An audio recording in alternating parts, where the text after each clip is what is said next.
I'm going to talk a little bit down here and point out some of these things that we've got here, but I'm not going to do it the same way. This story has been in 3 papers now over the weekend, and you're probably so tired of reading this you could recite it with me. So what I'm going to do is, I found in the files a copy by William Guthridge, the fellow who wrote the Maynard history back in 1921. He was a deacon of this church, and I was able to decipher his writing. So I'm going to present his story of the beginning of this church, which he wrote in 1927 when the church was celebrating its 75th anniversary. And then I might make a few comments on the side if he doesn't get into it too deeply. Okay, he says, when we turn back the hands of time and look over the record of the past 82 years, he's talking 82 years because Amory Maynard came here in 1846, and now he was in 1927, or 45. So he's talking about the 82 years back to when Amory Maynard first arrived in Maynard. When we look back on the record of the past 82 years, we begin to realize how fortunate for this town that its founder was a man of God who was, as was his father and grandfather before him, faithful attendants and supporters of the old church in Marlborough, from which place Amory Maynard came in 1846, attracted by the fine water privileges. He was not one who leaves his religion behind when he changes his residence. When he found there was no church here, he looked up the nearest one, which was, in this case was at Stowe.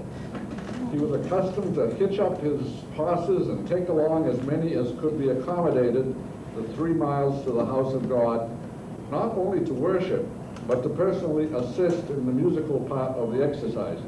He used to play the bass fiddle.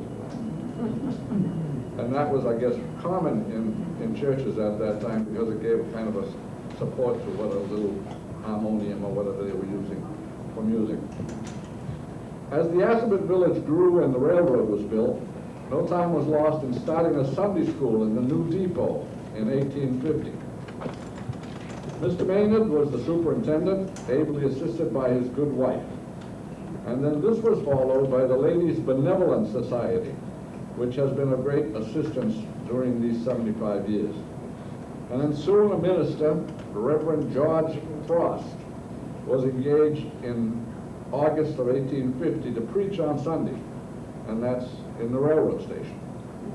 This was soon followed by the desire to organize a church, and the few professing Christians, 4 men, 6 women, actually it was 4 couples and two more women, banded themselves together, and on September 23, 1852, a council was held and a union church was organized under congregational usage, the ministers from the neighboring churches in Stowe, Sudbury, Acton, and Marlborough participating. And you know where they held that meeting? Not in the railroad station because there were too many people for it, probably. It was in Haman Smith's barn on Great Road. And Haman Smith and Mrs. Smith were 2 of the 10 people that put their names down. And they probably didn't all fit in the house. Maybe they had coffee in the house or something, or whatever they served, but that's where it happened. Back to Guthridge. After the lapse of 75 years, we still have a few descendants of the original 10 with us. One from the 4th generation of the Maynards, and from the 5th, 6th generations of the Smiths. Well, we've still got descendants of the Smiths. Robert McLean and his son, Derek, are, I think, what did we figure it was? 9 generations down from Haman Smith and Ben Smith, from Ben Smith, yeah, for whom the dam is named, because his farm was right next to it. Okay. They continued to hold all the services in the depot, which was located on the corner of Main and Sudbury. Not the depot that you remember from your young days, but where the freight house was, remember there was a freight house over there across the street? Behind the gas, where the gas station is now. That freight house was the old depot. And so that's where they held the Sunday school. And so they held the services in the depot until a meeting house could be erected, which happened in 1853. A site for the proposed church was chosen, which was proved to be the most suitable that could possibly have been selected, although at that time there was no square, no Mason Street, and but 2 or 3 houses on that side of Main Street, between Main Street Bridge and the Paper Mill Bridge. So we had 2 or 3 houses and a church. The land decided upon was owned by Mr. Maynard and his partner in business, William H. Knight, who generously donated it for the use of the church.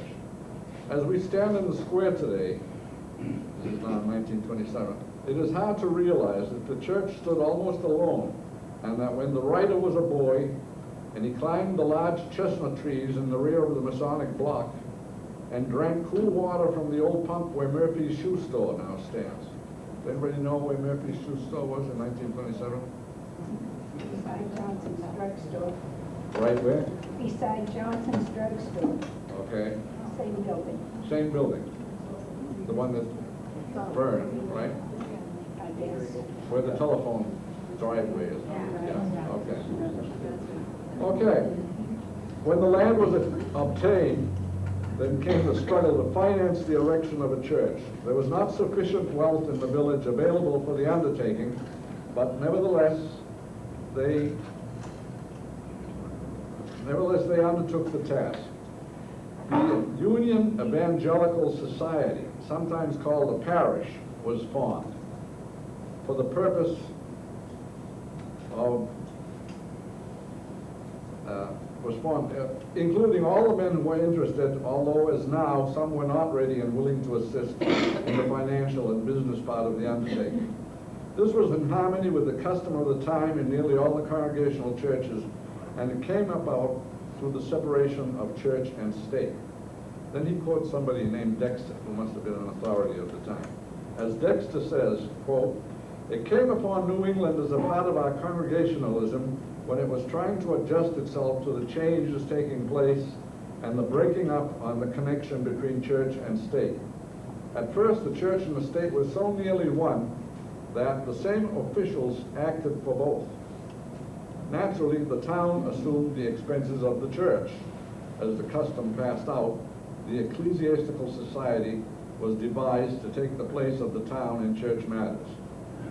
The church was of paramount importance to the early New England settlers, the Pilgrims, and the Puritans, for its privileges that had in part embarked for these shores. To attain the rights of a citizen, it was necessary to belong to a church. It is therefore interesting to turn back to the early days in Massachusetts and see how the older churches were built, managed, and supported, particularly in the neighboring towns of Stowe and Sudbury, of which towns Maynard was then a part, also Acton and Marlborough. The town records show in Stowe, about 1700, that the action of the town in selecting a site and the erection of a meeting house, selection of a minister. So that information is to be found in the town records, not the church records, or they were actually the same thing. In Sudbury, in 1631, town meetings were opened with prayer. Try that today. The church and the town records were one, and when the first meeting house was built, the carpenter was paid in money, corn, and cattle. And every man was required to assist at the raising of the timbers, and everyone was assessed for the support of the church. The seats were allotted by the town. Reverend Cotton Mather would not use the word church. He preferred the word meeting house, which kind of tied into that business of it being used for both purposes, worship as well as town business. In 1644, it was the custom to call the people to church every Lord's Day by the beating of a drum.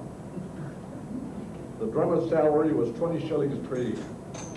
In 1670, it was ordered that a man named Stanhope see that the minister's rate be paid, and he was empowered to summon delinquent persons who added evil by not paying their proposition due on the minister's rate to the dishonor of God by slyly evading them. And that the town be no longer baffled, he was required to collect by distress on cattle, corn, hay. In other words, if these guys didn't pay up, he had the right to go in there and take from them cattle, corn, hay, etc., to make up their share of what they had to take care of themselves willingly. In 1679, it was ordered that the selectmen visit the families, examine the children and the servants, especially in reading and the catechism. Not the minister, but the selectmen went to your house to see if you knew how to read. The minister was to receive a salary of 40 pounds, 1/2 in money, the balance in wheat, pork, beef, and flax. So, in Acton in 1736, the town assessed itself 70 pounds towards setting up the frame of the meeting house. The men were to give a day to underpin it, and delinquents were required to work an extra day on the highways. To give satisfaction, the seats were usually allotted according to age and the amount of taxes paid.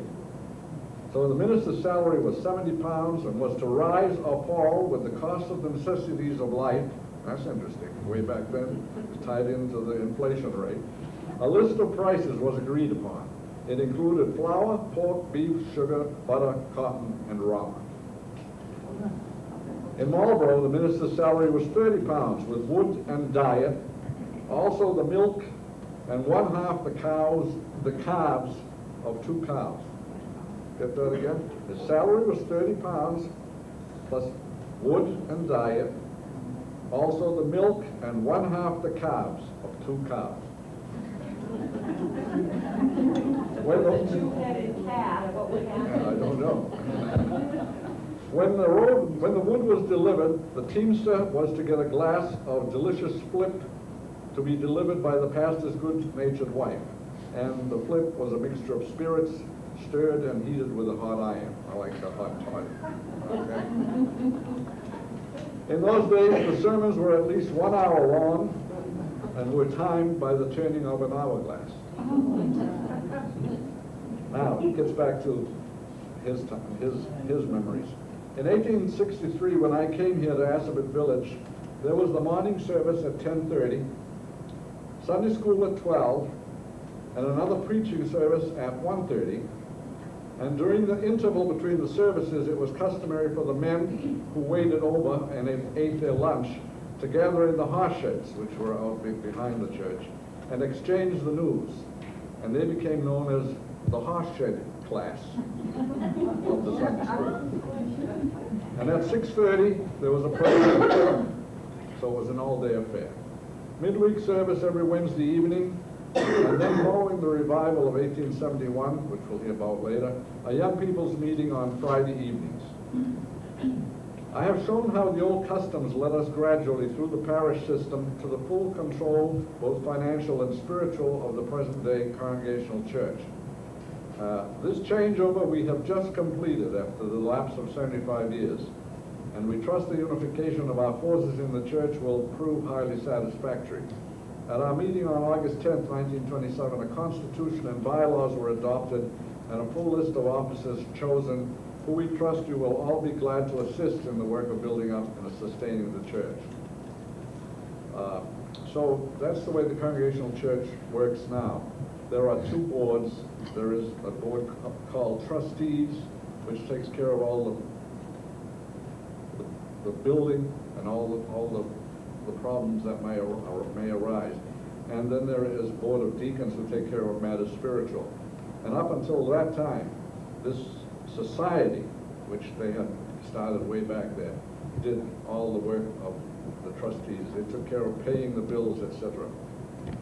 But to return to the building, when the parish was formed, they banded together, and in order to raise a building fund, 26 persons subscribed for shares at $25 each to the amount of $3,000, in return for which they were allotted pews to the amount of their subscription until the pews should be sold and the subscribers reimbursed. That means that it was sort of like buying a condominium. You bought the pew to put the money in for the whole thing. The pews were at various prices. The highest price was $95 for a pew. The lowest was, I think, $25. And if there were other expenses that came along, just buying a pew meant that you could, that's where you sat. That was your pew. That was your contribution to, that was your share in the church. But if for instance, in the books it says at some point an insurance bill came along, they had upped the insurance on the building. And so that was distributed amongst these pew owners. So you had to pay extra for this project. Every year they had to pay extra to hire the preachers. Preachers, the original payment was just for the pew and the church building, but to get something to happen in it, they had to pay more. So this is like a condominium now, if it decides they need a new roof on the whole complex or something, you've got to cough it up. Now, to return, oh, we did that.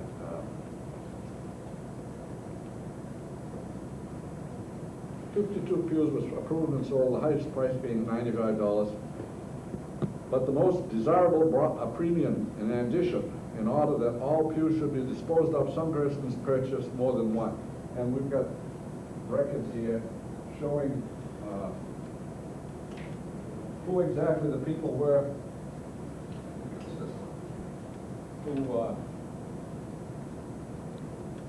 who bought the pews.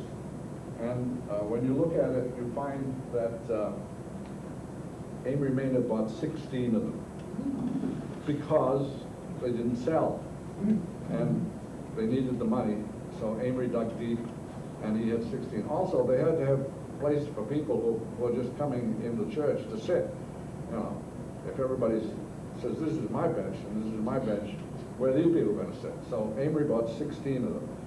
And you'll find in also the records that he quite often, at the end of when they give the financial report for the year, always down at the bottom, the last thing is Amory chips in to pay for whatever they had made as far as expenses, to pay for cover the expenses.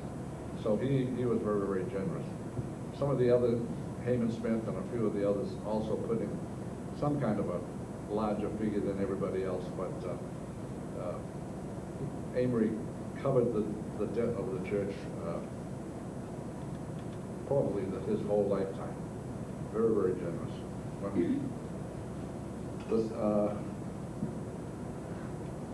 Mr. Maynard took 16. These pews continued in the possession of their owners for 50 years until 1902, when the church succeeded in getting possession of them through gift or purchase. Now, these pews that we're talking about were actually the settees that they originally bought for that railroad station. When they started the Sunday school, they bought 33 settees.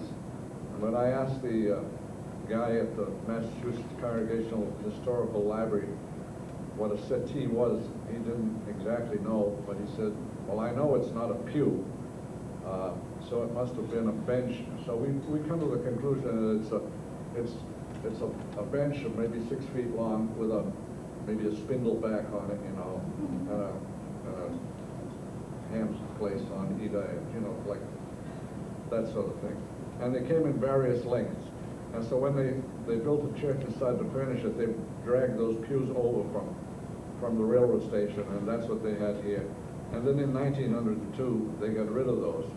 Now, Paul tells me that when we were kids, up behind the Thompson house on Great Road, whatever name you know it by, it's been called all sorts of things. The big historical one, a little way up from the Martyrs. Up on the hill back there before those houses were built, probably where the Russo girl lives now, I think. He said there were a pile of these pews. Somebody had built an outdoor fire pit or something, and they had all these things there deteriorating away. And that's probably where some of them ended up. I don't really remember that, but Paul seems to remember that that's where they were. The seating capacity of the church has been on 2 occasions increased until we now have 80 pews. This is in 1927. By 80 pews, they mean a half a pew. They count that as one. That's the only way I can figure it up there. We haven't got 80 pews in any other way of figuring it out. Mr. Maynard continued his interest in and was for years the main supporter of the church until his death in 1890, and his descendants continued his work for years, in fact, to this day, up till 27. We are indebted to them for various things, and I'm going to take you all upstairs and we'll talk about it when we get up there, about the largesse of the family. We have had a line of able ministers whose labors have resulted in the growth and prosperity of the church during the 75 years of its existence. Faithful service and presence of the men and women in the early years were one of its greatest assets and is necessary for the growth of any church.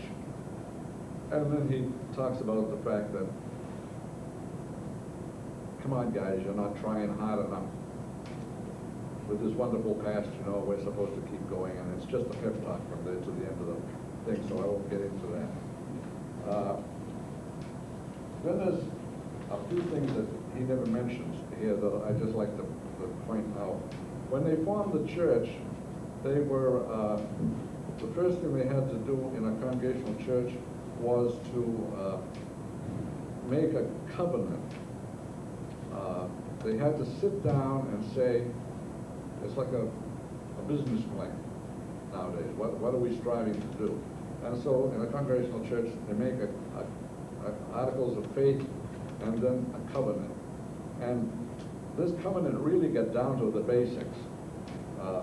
Besides the ordinary things that you would expect to find, things like, we covenant with God as members of this church that we will take his holy word as the rule of our life, that we will live soberly, righteously, in a godly way, that we will not neglect prayer, that we will train young people, that we will label and contribute for the extension of religion, and that we covenant with each other that we will receive only such into this church as give evidence of true conversion.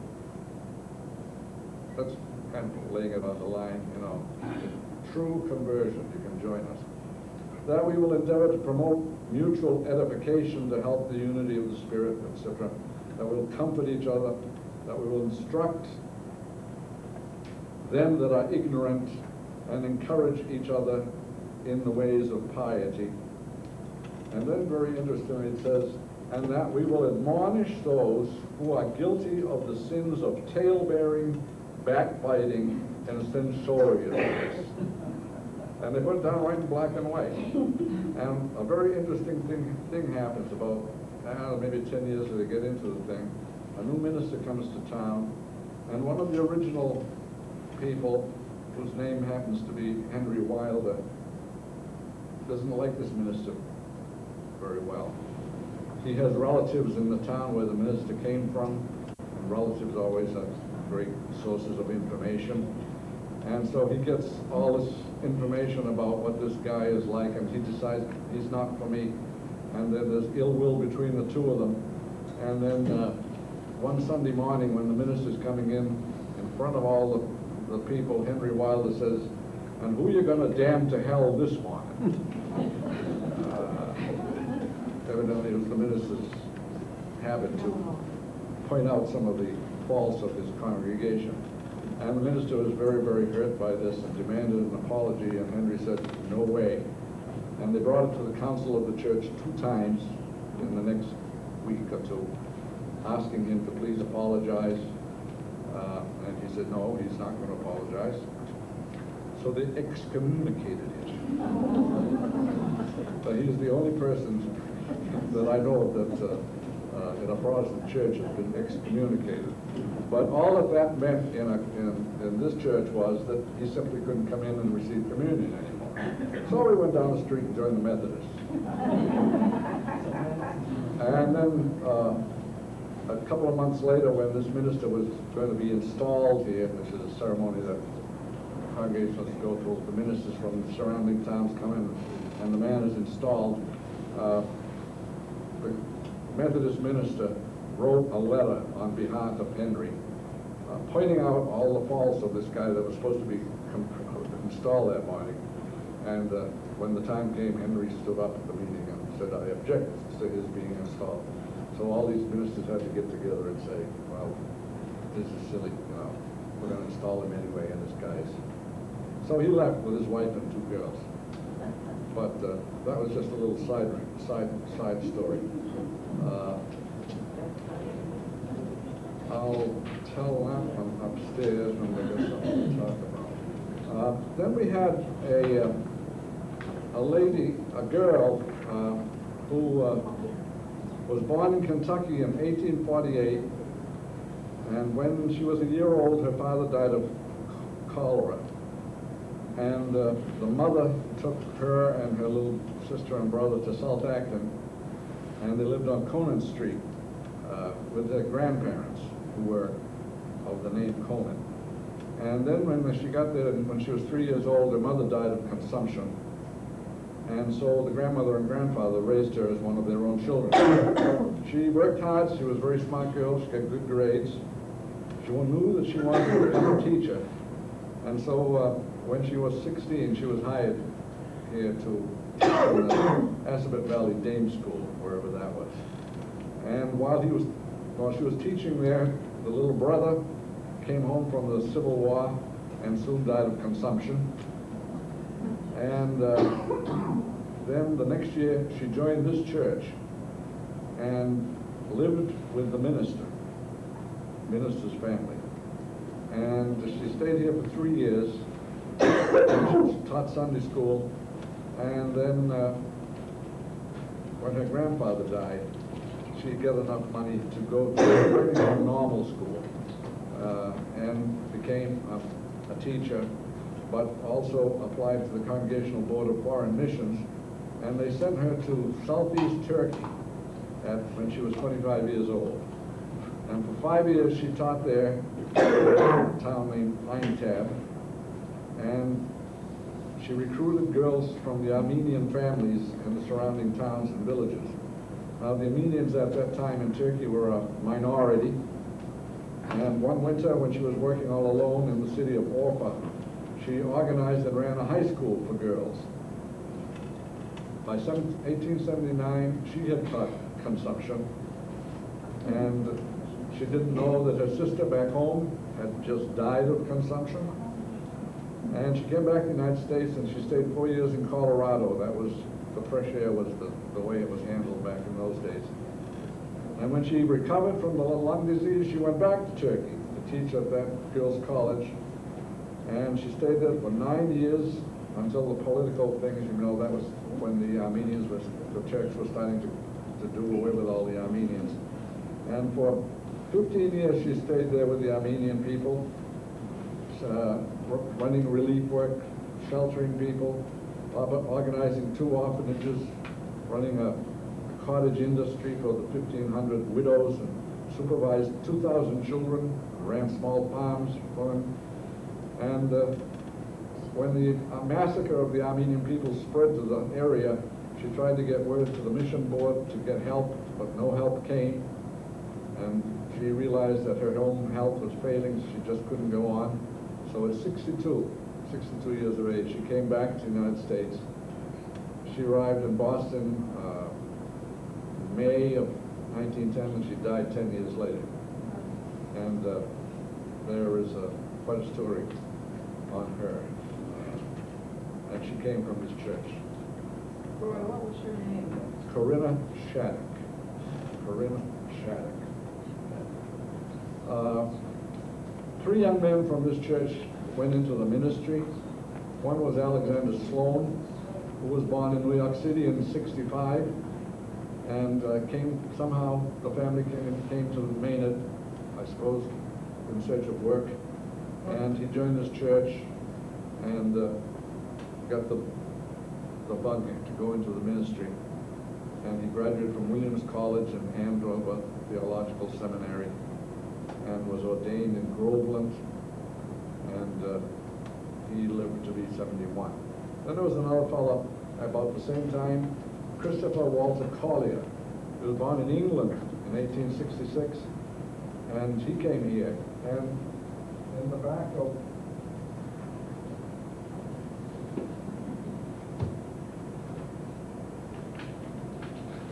this book is a story written by James Mallinson, that's Herb Mallinson's father, who says in this little thing, it seems that a youth named Alexander Sloan, who lived in a small town in New York State, became dissatisfied with his home life and by hopping freight cars, made an unplanned destination in Maynard in the year 1900, approximately. Well, it was a little earlier than that. Maynard at that time was a small town, around 5,000 population, had but one industry, the woolen mill. Having obtained room and board with my folks, he also obtained employment in the mill. His overseer there was John Flood, who in those days was better known as Johnny Flood, who was a very religious man, a member of the Congregational Church, and had held the office of deacon for several years. Johnny Flood became very interested in the new young employee, Alex Sloan, and tried on several occasions to get him to attend church. Alex reminded Johnny Flood that he had never been inside a church so far in his life, and he didn't intend to start now. And when Johnny saw all his attempts resulting in failure, he made one final attempt, saying to Alex, "If you will just promise that you'll go to church with me next Sunday, I will never again bother you with it." To this, Alex agreed, and he did attend church with Johnny the following Sunday. During work hours all the next week, Johnny made no mention of the church to Alex, and Mr. Flood's belief was that it was up to Alex's own decision as to whether or not he wanted to continue. When Friday came, Johnny Flood was more than pleased when Alex came to him and said, "Can I go to church with you again this Sunday?" He not only attended that Sunday, but continued for many Sundays thereafter, and finally remarked to Johnny Flood, "You know, if I had the money, I would study for the ministry." This so pleased Mr. Flood that he readily agreed to finance Alex through divinity school. And so he became a minister. He went through Williams College, and he got a Bachelor of Divinity from Yale Divinity School. He also studied at the University of Berlin, served churches all around. He died in France during the First World War. Married but no children. No, he didn't die during the First World War. He served during the war, and he died in 44 at the age of 78. And then the third man who went into the ministry from here was Howard Weaving. Probably many of you remember Howard. He was born in 1915, graduated from Maynard High School in 33, attended Gordon College, and got his Bachelor of Divinity from Andover Newton. And he became a Presbyterian minister. His late life was not so happy. I married in 43, and we had 3 children. Yet God did not grant me an easy life, for I suffered from kidney stone attacks. I had 80% of my stomach removed, suffered from arthritis and gout, and when I was 64, a previous friend attacked me with an axe, hitting me about the head and shoulders 9 times. I had hundreds of stitches to close up the wounds, and then on top of all this, he had Alzheimer's. So,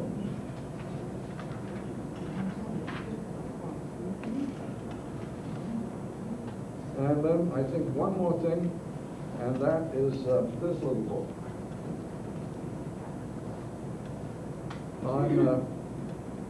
This is a register of those persons present at the watch meeting held in the Union Congregational Church of Christ in Maynard on Monday night, December 31st, 1900, when the century was changing. It had already, in our way of thinking, it had already changed a year before, but they figured that that was the end of the century and a new one started with 01. To be carefully preserved with the church record, and it's still here. And the first thing that comes along are all the people who were present. Everybody signed their name. And there are several pages of this. And then it says register of those who were present at the mothers' meeting on New Year's Day, the next day, on Sunday. And there's a record of them. How the dawning of the 20th century was greeted by the Union Congregational Church and Parish. Some 250 persons, all told, gathered in the gymnasium from 9 until 10. What room they called the gymnasium, I don't know, but it was something behind this curtain somewhere in the downstairs here. To enjoy the social period of the watch meeting, lunch was served by the ladies, while the young men's Sunday night club made themselves generally agreeable by their sociability.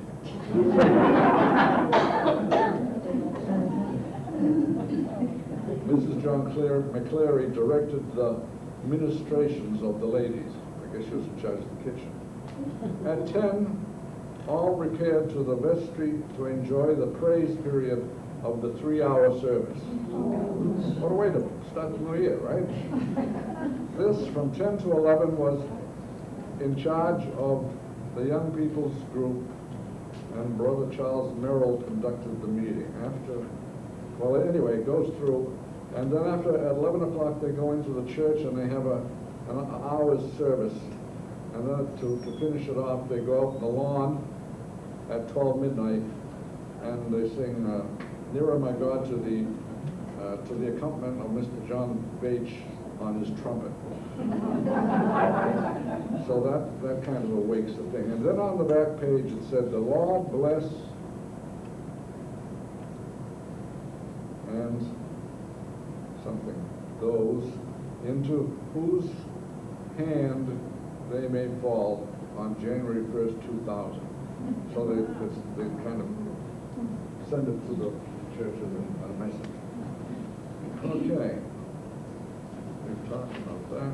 I think we're just about through with what I'm going to say down here, but I'm going to take you upstairs and show you some things up there, and then we'll sit in the church for a while, and I'll point out all the things that the Maynards gave to this church as they went by. Then we'll come back down here and have some goodies, and you can continue looking at goodies. This particular book was put together by Jeanette Taylor. Do people remember Jeanette Taylor? Yeah. And she, after she retired, went to the great bother of going back, and she starts off with Amory Maynard, and right here, and all the ministers they had up to that time, and we just found this. We didn't even know that we had the pictures of some of these early guys. And then after she finishes with them going up through about 1970, then she goes and she lists pictures of all the deacons that this church ever had through that time.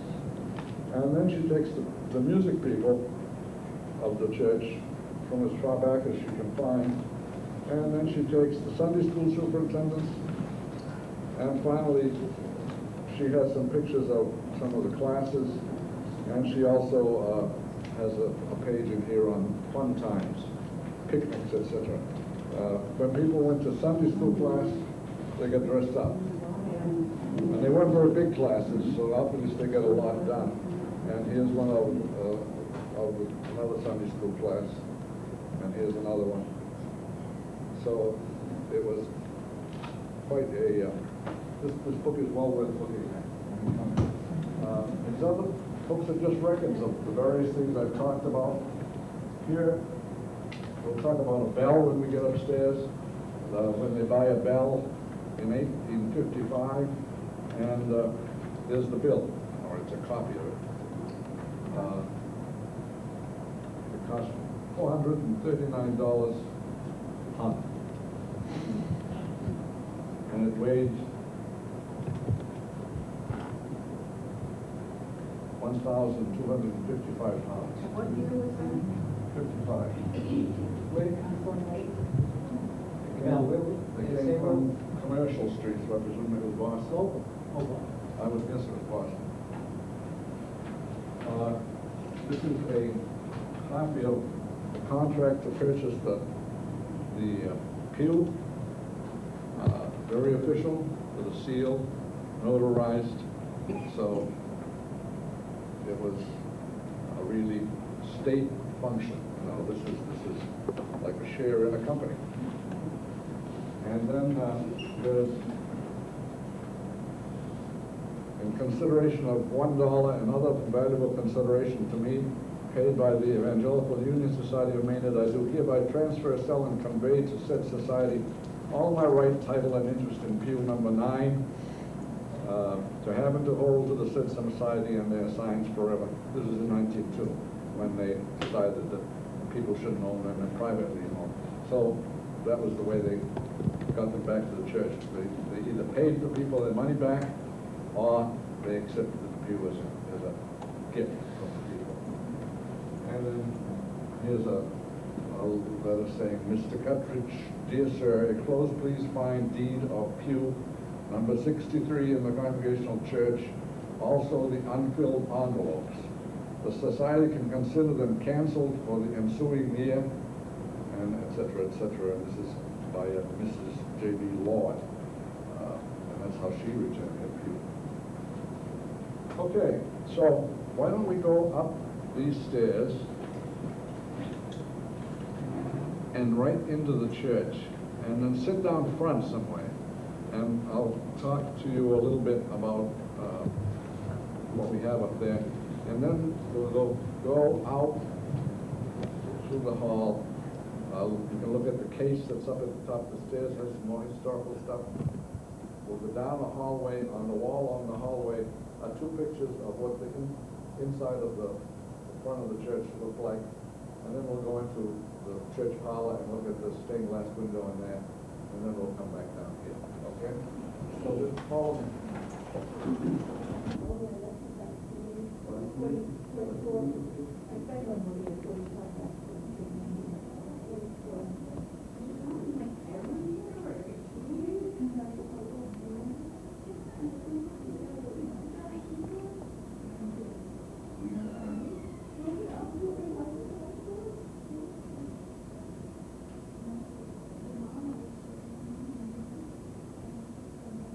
Model it so that it looks just like the church installed.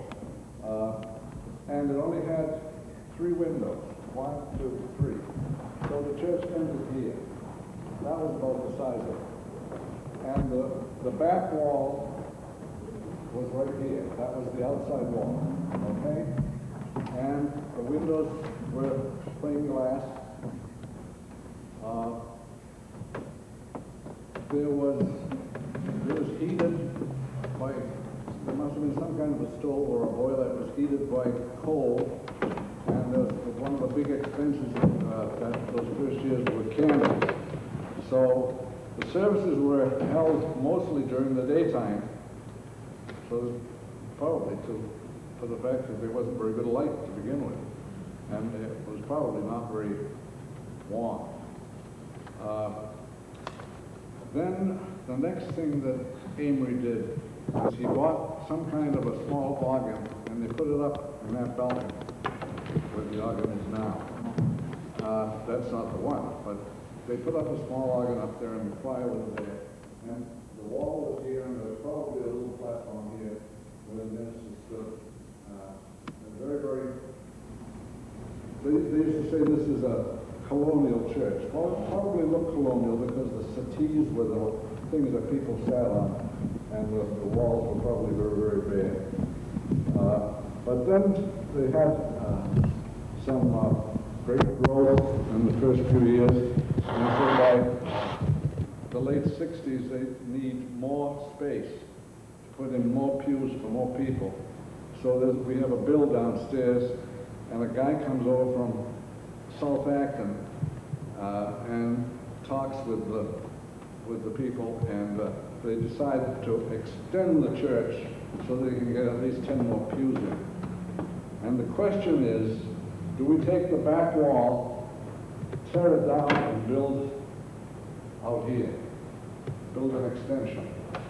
Or do we cut the church here and move between the next two, and move that back, and then build something in between the two ends? And he gave them figures, and we don't know what they did.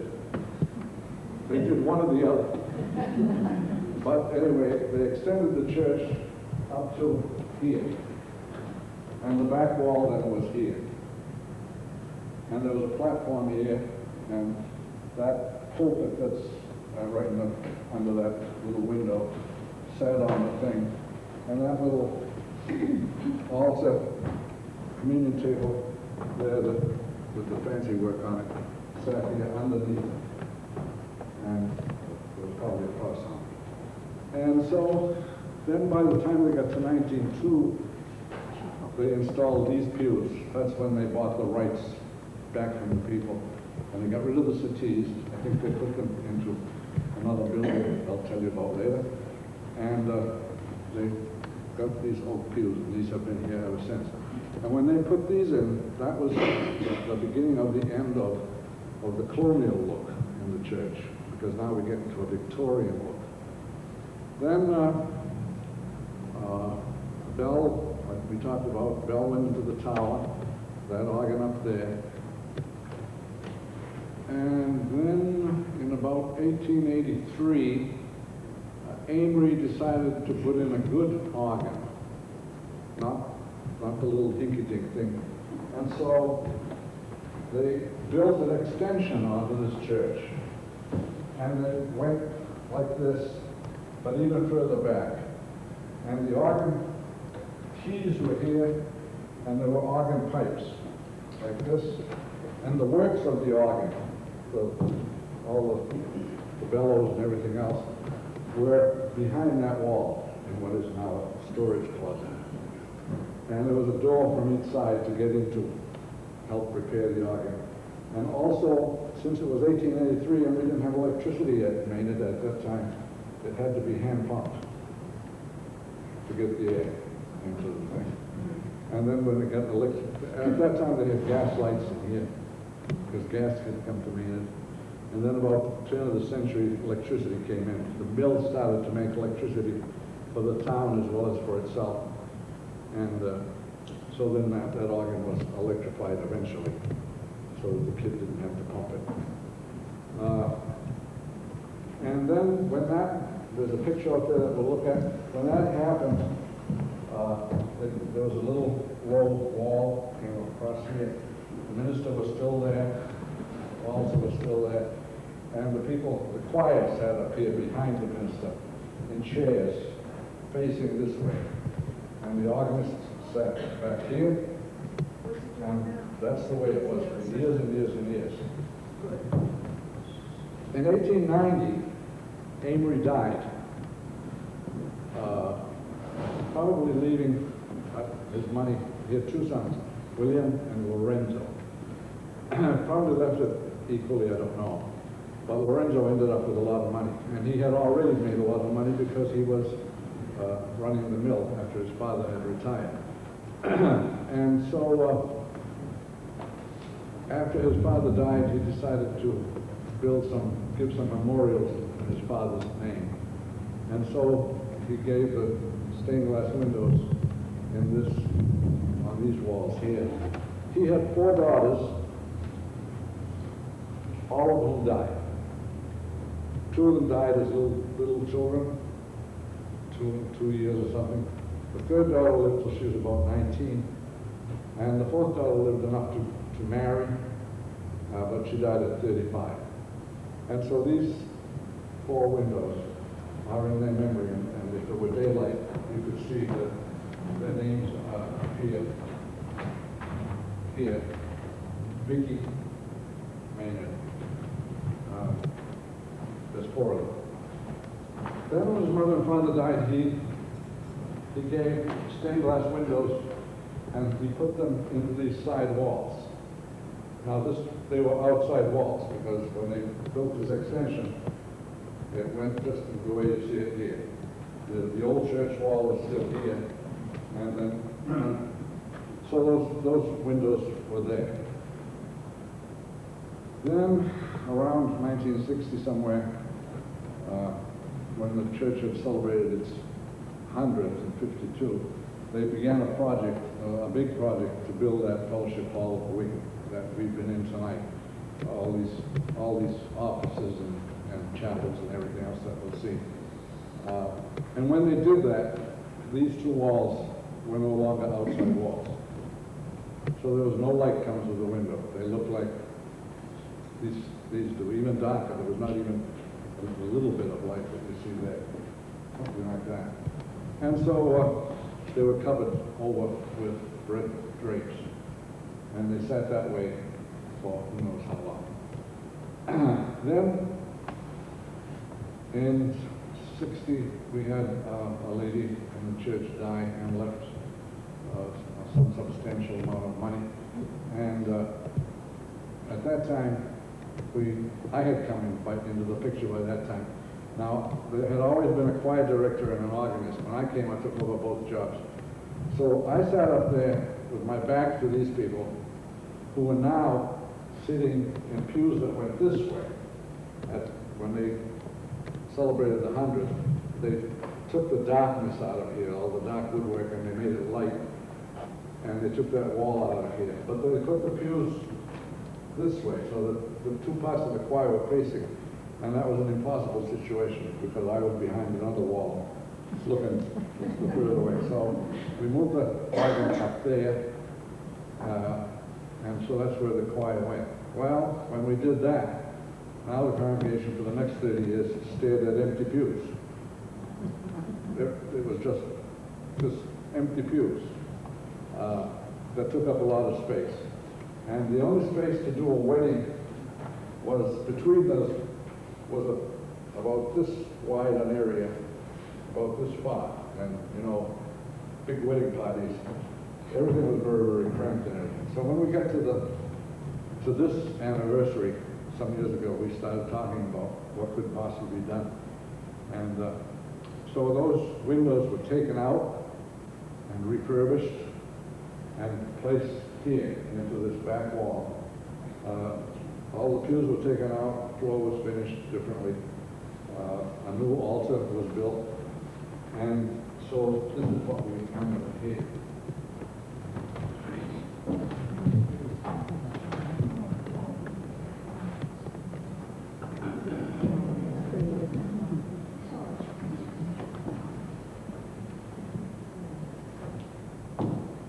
And this is in honor of Amory, and this one in honor of Mary, mother and father. In addition to that, Lorenzo gave in their honor this building that's over here. And you see it from the street. That's sort of a chapel, Sunday school wing, whatever it was at the time, the vestry. There was space underneath the church itself for a kitchen and that kind of thing. And then he gave that building, it's on 2 floors, and we're going to go into it. And he also gave a very, very lovely Good Shepherd stained glass window. Now these were the style in the 90s. This is kind of Art Deco. And that was the style for churches to put in. He was running the mill, and then there was a very poor period of time financially in America in the 90s, and the mill started to fail. There was no bank in Maynard at the time, and the employees had invested their money in a bank that he ran in the mill.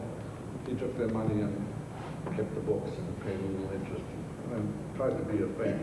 But when the business started to go, that money went to the way we sometimes hear about retirement plans going nowadays. Well, that money went, and there was a movement afoot to rename the town from Maynard back to Ascot Village. And Lorenzo got very angry, and because Papa had built himself a tomb up in the Maynard and Glenwood Cemetery. That was to contain all the Maynards as they died. But Lorenzo said, no way, I'm not going to be buried in Maynard. So he moved to Winchester, and he built himself a wonderful tomb at Mount Auburn. And there's a picture of it downstairs. It has stained glass windows all around it, except for one. And the guy at Mount Auburn told me he ran out of, he either ran out of money or he ran out of time, one or the other. So it's a lovely tomb, and his side of the family is there. Okay? So why don't we walk out this way, as you amble by, you can take a look at this case, then move it down that corridor, and I'll show you those two pictures on the wall about what this used to look like.